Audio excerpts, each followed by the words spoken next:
Imagine your favorite neighbor. He puts on parties for the whole neighborhood, had a successful business, an amazing wife, and the kindest soul. Imagine the day that you see his face plastered on your TV screen, as he was arrested for the murder of numerous young men.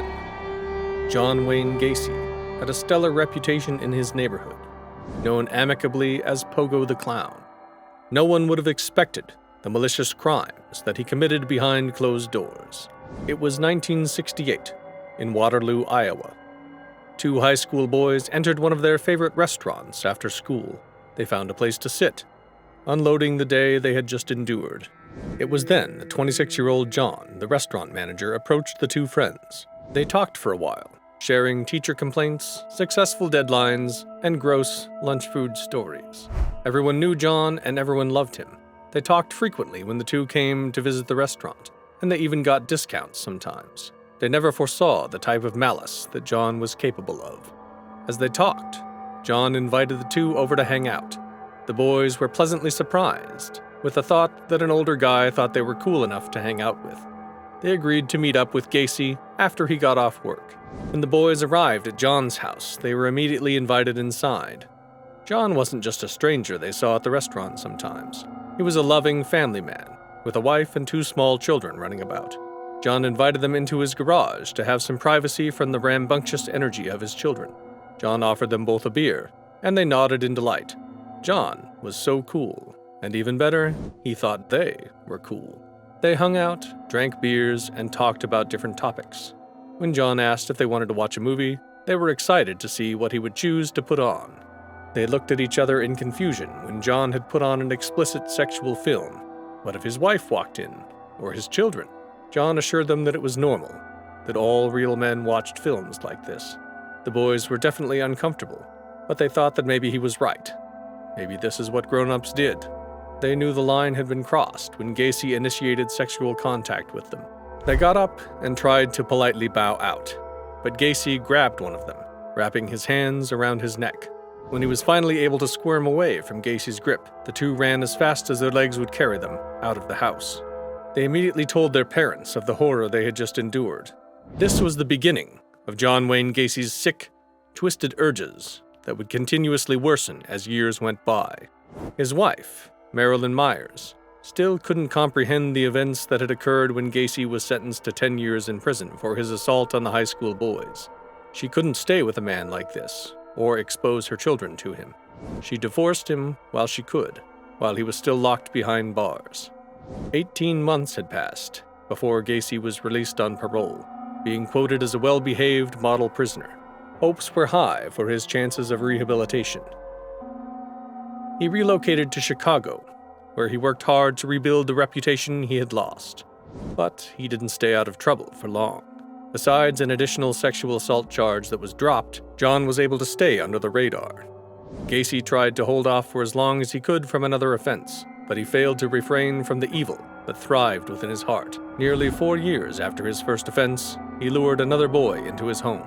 Timothy Jack McCoy was only 16 years old when he visited John in 1972. John had a plan this time, a plan where Timothy would not get out alive. He tried his usual method and forced him into sexual acts against his will. Instead of letting Timothy get away, Gacy stabbed him until he drew his final breath.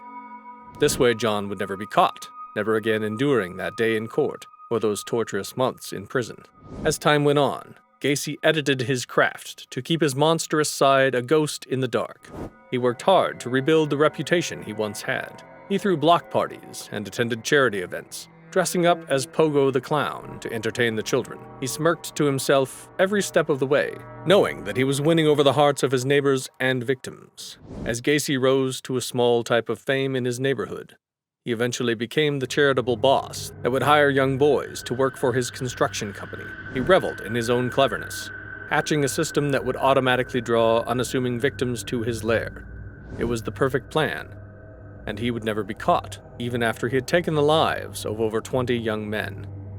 John Butkovich was an 18-year-old boy, excited to start his life. He had worked humbly under his admirable boss, Jhon Gacy, growing close with him and his charismatic energy. When he was confused about the amount on the last check he got, He headed to Gacy's house to discuss it with him. Gacy was a reasonable guy. Surely, it was just a mix-up. When Gacy saw Jhon walking up his driveway, he smiled to himself at the opportunity that had just introduced itself. Gacy opened the door with a smile, ready to greet his young, spry employee. When John Butkovich closed the door behind him, he had no idea that he would never leave. As time went on, people began noticing the number of missing boys growing, while Jhon Gacy remained not even a consideration in the crimes. He had won over the public, so they could never dream of him committing such horrendous acts. That is, until his gruesome obsessions finally began to leak through the cracks.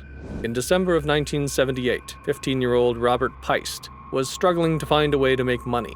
He wanted to support himself and his family and needed a way to do so. He was elated to hear of a high-paying job in construction. Surely, they could use someone young and strong like him. All he had to do was inquire with Jhon Wayne Gacy. When Peist never returned home, his family was immediately concerned. They knew something had to be wrong. It wasn't like Robert to miss dinner. When the Chicago police received a call about yet another missing boy, the emotional exhaustion they felt was like no other.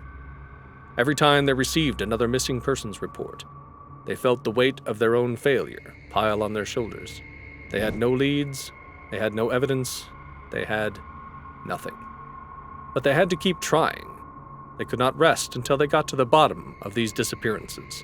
When speaking to witnesses, the investigating officers quickly learned that the last time Robert was seen, he was inquiring about a job with Jhon Wayne Gacy. They had no time to waste. Though Gacy was a figure of public adoration, they could not leave a single stone unturned. They swiftly obtained a search warrant to investigate Gacy's home.